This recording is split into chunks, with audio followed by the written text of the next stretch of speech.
Tere, mina olen Ingrid Maadver ja näitan teile kahte sõnaraamatut, mida siis saab kasutada inglise keele õppimisel ja ütleme sellisel juhul, kui ma tahaksin minna natuke sügavuti. Et loomulikult ma tean, et te olete kasutanud küll Google Translate'i ja juturoboteid, aga on ka selliseid päris asjalikke abimehi, mis teid kindlasti aitavad. Ma näitan teile Cambridge'i sõnaraamatut ja siis ma näitan teile ka siis Oxfordi siis Learners Dictionary, et mis on siis nagu õppijatele, et kui te siis lähete, siis pange kindlasti õige aadress.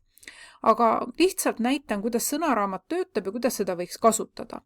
Et kui mul on mingi sõna, mida ma tahan teada, ja need on just inglise sõnaraamatud, siis ma trükin selle siia sisse.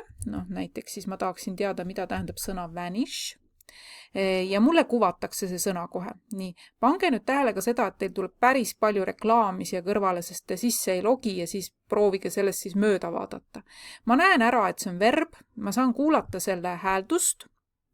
Vanish. Nii Briti oma kui ka siis USA oma ja siis siia tuleb ka näiteks sellel Cambridge'i osa tuleb ka juurde siis see, et kui keeruline sõna ta on, et mis tasemel, et mis tasemel rääkijad seda siis kasutavad, et A on siis selline madalam tase, et C on päris kõrge, see on selline B. Ja siin antakse siis talle nagu selgitus, et mida see siis tähendab.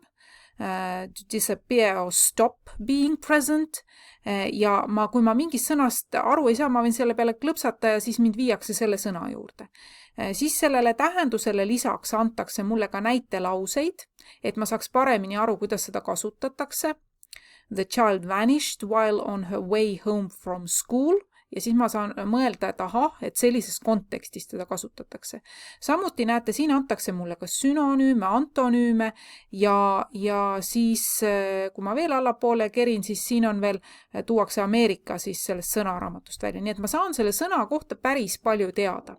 Ma lähen nüüd siia Oxfordi siis õppijate või õpilaste sõnastikku, Learners Dictionaries. Paneme siia ka selle sama sõna vanish ja vaatame, mis tuleb. Siin on nüüd veel eriti tore, siin öeldakse selle kohta, et see on C1, et see on juba kõrgema taseme sõna.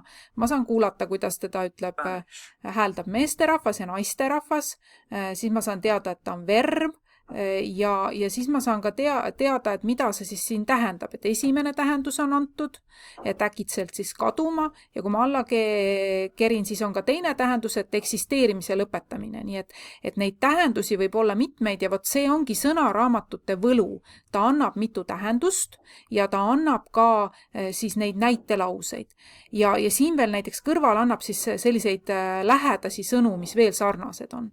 Või kui võtame siis näiteks, võtame näiteks sellise sõna nagu, seda on näiteks baak, kus ma tean juba, et on mitu tähendust, siis jällegi võtan Oxfordi või Cambridge'i sõnaraamatu lahti, siis siin ma näen, siin on ka mõnikord on ka pilt, et see on, näete, et baak on siis puukoor, samamoodi siis, mis on seotud sellega, aga nüüd tuleb ka siis see seos koeraga, et ta on selline siis haugatus, eks ole, näete veel nimisõnana kerin alla ja nüüd ta tuleb ka verbina.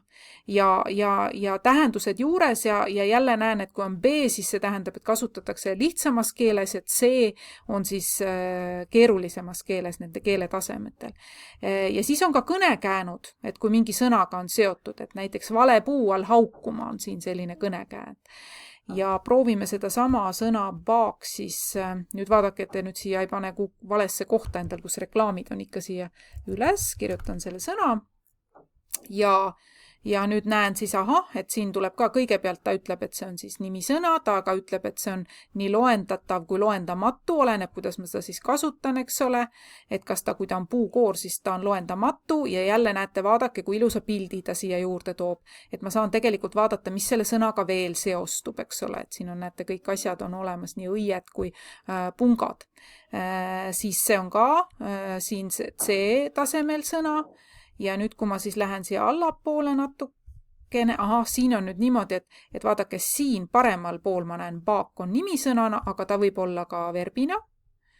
Ja verbi puhul siis, et mulle öeldakse ka, et mida ta siis tähendab, tähendus 1, tähendus 2, tähendus 3 ja siit ma saan siis seda kõike lugeda, uurida ja vajadusel siis kopeerida neid lauseid ja tähendusi siis teistesse kohtadesse. Nii et tegelikult tasub nendele veebisõnaraamatutele ka pilk peale visata ja te saate palju targemaks.